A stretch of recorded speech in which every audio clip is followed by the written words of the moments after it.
Hello, my continued video. Today we're going to take a look at Primarina in the Fossil Cup. This is one of the only Charmers that you can run currently, and yeah, this is definitely a little bit toxic, but it's going to help us out quite a bit against Poliwrath, which you're going to have here actually in the first battle already, which I did not even plan. But yeah, this first opponent here already is going to have not really an ideal time. As you can see, they kind of gave up immediately against Primarina. Primarina currently is a cool core breaker for the current meta, especially against Poliwrath. Poliwrath has nothing to do against this Pokemon. And of course, we're going to also have a Primarina community day later on this month, so definitely stay tuned for this Pokemon getting even better with Hydro Cannon. Hydro Cannon is going to help this Pokemon out quite a bit, giving it access to a cheap move as well, like the cheapest move now for it possible, with like 40 energy on that Hydro Cannon. But as you can see here, first opponent just kind of gave up already. Moving on now, let's take a look what the next opponent going to do here. We're going to see the next one going to have a Lostheart in the lead. This is going to be also a fairly neutral matchup, and you see already a lot of Pokemon are not prepared for Charm. The damage output of this Pokemon is quite insane. This should only be the Aerial Ace or the Extra. Both of them are going to be fine. Extra is going to be resisted, and we're going to see the swap out into the Lantern. Here's one thing that happened with my team here for sure. Like, the Registeel debuff chance was definitely not 66% for me. Like, there were several times, I don't know how often they're going to be in this video as well here today, but there were several times where I did not get a debuff, I think 4, 5 or 6 times in a row. Like, one I think was 6 times in a row. And like, it is so insanely unlikely that this would happen. But yeah, definitely debuffs were not on my side at all today, and this definitely impacts quite a lot of games. And yeah, I know some people don't like me to talk about those kind of things because, oh, it's part of the game. Yeah, it's part of the game, but still going to explain why you lose certain matchups, because you can expect at least like 66% of the time to get a debuff. And yeah, those 66% of the time are not always going to be the case. So yeah, if it's going to be below those odds, you're going to lose some more matchups. Here we're going to see the opponent going for the move of Surf, as we will try to go for a Focus Blast just to bait out the final shield, as we would not be able to go for the Zap Cannon. This works out perfectly as we now have our Escavalier line, but still we have to kind of call that they are going to go for the Surf here, which they didn't. It's going to be a Shadow Ball. And yeah, Drill Run might be enough from this range already, but they still have another Pokemon in the back with the Lostheart, and so this is going to be sadly not the greatest game here. I think if we got the debuff against the Lantern, we would have been having a little bit of a better time, but it's what it is. So, moving on, next opponent, we're going to encounter here the Ferrothorn in the lead. That is going to be a fairly, like, bad matchup, to be fair, but we're going to have two good answers. Here's the thing as well. Sometimes I should just most likely say swap my Registeel more than my Escavalier. My idea behind the Escavalier say swap was, if the opponent has Poliwrath in the back, they're very likely going to swap it into this Pokemon because I want to avoid the lead matchup of Primarina.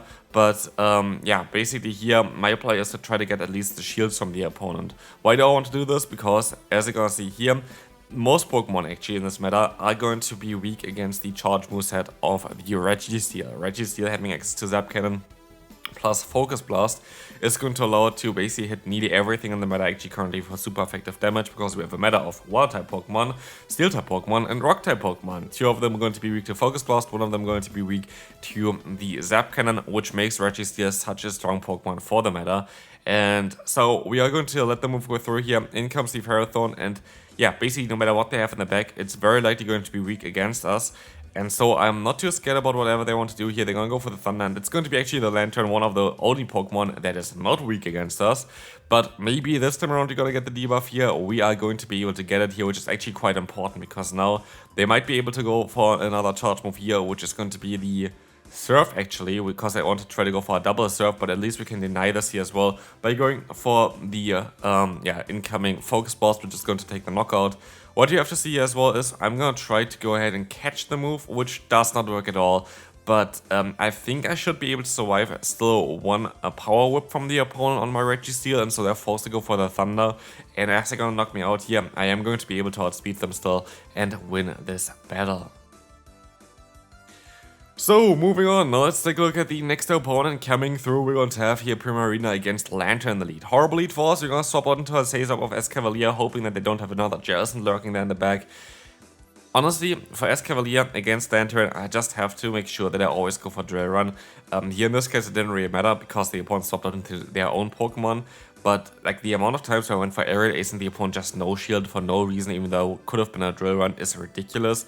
So here we're gonna decide to go for the aerial ace against the opponent again, and we're gonna be able to actually hit it, which is cool because this will allow us to align ourselves, and alignment is quite important here because we had a horrible lead matchup, and we're gonna try to maybe get the drill run off here against the opponent as well. Try to get them into a position basically where I can go into the Registeel next and hopefully put them into a range where I can even maybe charm them down later on. Like I could go for just one charge move here, like one focus blast, wait until they go for the second thunderbolt afterwards, and then swap out and try to charm them all the way down. But let's find out what we're gonna do here. In comes the focus blast. It's gonna not knock them out, of course, but it's gonna put them into 2 charm range. And as they're gonna go for another charge move here, we should be able to just swap out straight away now into. Okay, we're actually gonna stay in here, which is great because they actually swap out into the Ludicolo, expecting me to swap. And so we can go for the Zap Cannon, get the debuff here, which is lovely, and we can go for the full farm down with Primarina against 2 hard counters of itself, which is kind of hilarious. 2 Pokemon that should be good against you actually gonna go down here. Next opponent, we're going to have the Lantern in the lead. Again, a horrible lead force. You're going to swap out straight away into our Escavalier. Let's see what we can do here. We're going to be able to try to get to him on the move. Kind of plays out the exact same as we saw before. Could actually let the Surf go through, like you survive a Surf. And in comes here the Poliwrath. And like this is kind of what I wanted to do in general with this team, because we're going to have Aerial Ace for Poliwrath doing super effective damage, but also we're going to be able to just bait out this Pokemon now, so our Registeel in the back is going to be fine with whatever they have in the back. They're forced to go for a charge move here, very likely going to be the Icy Wind. This is going to be able to get the KO, and we can try to go for the full farm down here. In comes, of course, another move. It's going to be another Icy Wind, allowing us to even, or not getting another Charm in here, but let's take a look at the opponent going to have in the back. It's going to be, of course, that, it's going to be a double counter line. This is going to be game over and we can move on. Double counter against double steel is just not something that we can beat. But in comes, the Escavalier, and you might think, oh, steel is going to be very difficult for you. Look at the damage of Charm. It is ridiculous how much damage Charm is doing here. We're gonna see a drill run coming through. You can just charm them down in 2-shield scenario. The opponent swaps out into the Jellicent. And again, I think this was one of the matchups here where the debuff of Zap Cannon was definitely not existing. So we're gonna be able to go for one Zap Cannon here. This is going to be able to very likely gonna get the shield. And if you're gonna get debuffs here on the Zap Cannon early on, it's going to be very important for this matchup. But no, we're not gonna get a single debuff there. And maybe you're gonna get one on the next one. Who knows? We will find out shortly. We're gonna try to go for a charge move here, as the opponent might be able to even fully farm me down afterwards, hoping for the debuff, and no, we don't get it. So yeah, it is kind of impactful when stuff like this is going to happen, because now the opponent is going to do way more damage. The opponent has the option to farm me down, which would have not been the case otherwise. If they got the debuff onto themselves, they would have never been able to farm me down. We of course have to let the Surf go through here, but this game is kind of over again, based on not getting the debuff on the Registeel, even though at least we should have got at least one of them there. But it's what is, so we're going to be able to go for the drill run, gotta get the knockout. The opponent goes back into the Jellicent, and we might be able to still knock them out here, but there's no way we can win this battle, right? Like, Primarina doesn't have the firepower to knock out their Steel type still.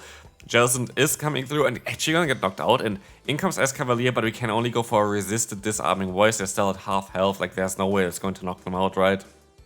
Wrong. We can win this battle, we can move on to the next one. Moving on to the next matchup, again another Lantern in the lead. Like honestly, like leads were definitely not on our side, but we're gonna be able to get out the Poliwrath, forcing a shield here for sure from the opponent. This is going to be kind of what we want to do anyway, as I decide to go for the Power Punch, which is a little bit more scary, because Power Punch is going to allow them to definitely boost up their damage there, and this might actually impact the next matchup here as well.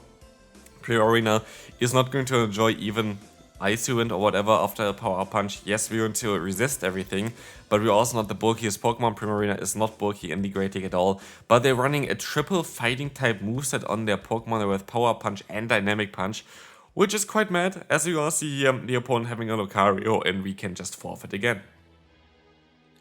Speaking of forfeiting, let's take a look at the next opponent. We're gonna see a Poliwrath, and they just gave up on their life here already, and we can move on to the next opponent.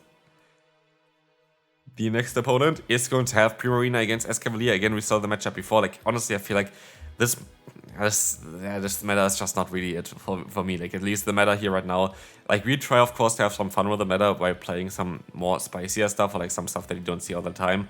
But like most of the time, you just see like the same Pokemon all over again. And here, I think this was another example of why you should never go for Aerial Ace in the Lantern matchup. Like, what the hell? Like, we were clearly at a drill run already, and the opponent just didn't want to shield at all. And it's going to be even worse, and like those battles is something that you also kind of want to see most likely as well here, where I completely misread opponents the entire time, because I was thinking for them it's the easiest to just align themselves, like use a shield, align themselves, and they're happy. But no, they decide to not do this, and so we are forced to go for a double Aerial Ace here. The opponent has a 2-shield advantage, and honestly the opponent is very smart with that as well, because 2-shield advantage is going to allow them to just kind of run through everything with Jellicent. Like, I don't think there's a single Pokemon actually in the meta right now that would beat Jellicent in the 2-shield scenario. Maybe Bibarel. I don't even think Bibarel would be able to do that. So I'm actually gonna check real quick, because I feel like this is basically impossible to win. And so it's actually a very smart decision from the opponent to do this. But yeah, of course, for us, not really ideal, and we're going to definitely lose this game here now as well, as there is no real reason for me to move on. Next opponent, let's see what they're going to have here. We're going to have the next opponent coming through with the Primarina against Poliwrath. That's going to be a little bit of a better matchup for us for sure, as we are going to be able to go ahead and go now into our Registeel against the Mantine. It's going to be a favorable matchup for us for sure as well. We're going to be able to let the move go through. It is going to be the Water Pulse, and we can go for the Zap Cannon spam. There's no way the opponent can align themselves, like there's literally no way. I even undercharged it here, I'm expecting them to let the move go through and I can get some extra energy with it, but they actually decided to use a shield, which I found weird, because now, yeah, they can go for another move here. It's going to be another Water Pulse, but I can go for another Zap Cannon as well, and at the end of the day, I think it's going to be fine. This is going to be able to get the shield again. Doesn't get the debuff, which is totally okay in this point. But yeah, like, what do they do? Maybe they're going to get both of my shields, which is totally okay for me as well. So, because at the end of the day, I'm always going to have the Poliwrath aligned then against my Primarina, which is a hard winning matchup for us. So, like, there's nothing the opponent will be able to do with it. And actually, there's one Pokemon that can beat Jellicent in this 2-0 shield scenario, which is Razor Leaf Ludicolo, which is hilarious. But yeah, as you can see here, we can just completely hardwall the opponent. That's going to be a good game. Next opponent, let's take a look at this one. We're going to have here the Quagsire in the lead. That is going to be a favorable matchup for us, most likely, because we're going to be able to do so much charm damage already, getting them into half health here without even throwing any charge move. The opponent goes for the Stone Edge here, which is totally fine as they swap out into the Registeel. We're trying our best here to go for some more lag. Like, you saw some lag there already, but there was even some more lag as well before, which is not always as visible in those videos because the battles are sped up, but lag is still kind of there once in a while. It's not as bad anymore. I feel like it's definitely got a little bit better in the last few days, but like, it's still not ideal. Mostly it got a little bit better because there's people are playing right now, because it's currently 2 kind of garbage metas. So yeah, that might be one of the reasons. Anyway, we're gonna see the focus blast coming through here, gonna knock us out. We can actually go back into the Primarina, which can knock them out with a disarming voice. They actually swap out here into the Pilipper, allowing us to go for the Zap Cannon. And as we will see as well, we're gonna have the Weather Ball coming through. We're gonna try to go ahead and go for the Zap Cannon afterwards again as well. But they can go for another Weather Ball. It's totally fine. We can just overfarm by a bit here. Gotta go up to 100 energy, go for the Zap Cannon, take the guaranteed knockout. And we should be in a solid spot here. We should be in a spot where the opponent, I guess they have still the Quagsire. I guess no, we're not in the solid spot. They can knock me out now. They are going to be able to knock out the Registeel here for sure. Mud Bomb is gonna be enough. We can go for the full farm down, but can we beat whatever they have in the back? We are forced to go for another charge move here as well against the opponent. Having up now 2 disarming voices might help us out though, because against the Registeel they were 1 fast move away. I think for a charge move it should be enough to knock them out. And Primarina again showcasing why this Pokemon is actually kind of good in this current meta. Final battle for today, again a Poliwrath and Elite is going to be lovely for us. Let's see what they're swapping into. Again, another Registeel say swap, which is very solid in the current meta, but as you're gonna see here, we have a good answer for it. We can use a shield. Hopefully it's not gonna get the debuff here, but it is gonna get the debuff, and this might change the matchup a little bit. I'm not too sure if they can now survive a drill run from us. I doubt it though. Like, honestly, drill run is a very hard hitting move, and yes, it is going to be enough to knock them out. And even though they're gonna get the debuff here, I am going to be able to go for a double Aerial Ace, and I think this should be enough to kind of knock them out here, even though with a debuff, it's going to be a super effective move. It's going to be very close, but it's not going to be enough here by the looks of it. So let's see, next Aerial Ace coming through. It's not gonna get the debuff. I can snipe them though, and all the energy is gonna go to waste. It's going to be a Steelix in the back, but it's going to be a Thunderfang Steelix, and that is not ideal. This is actually a team that I showcased on my channel as well before. They played a little bit differently there by going for the safe swap of Registeel, which I said in the video as well would be a definitely solid option. So now it's a guessing game. Did they go for the bait or not? I feel like even if they go for the bait, I should be kind of fine here.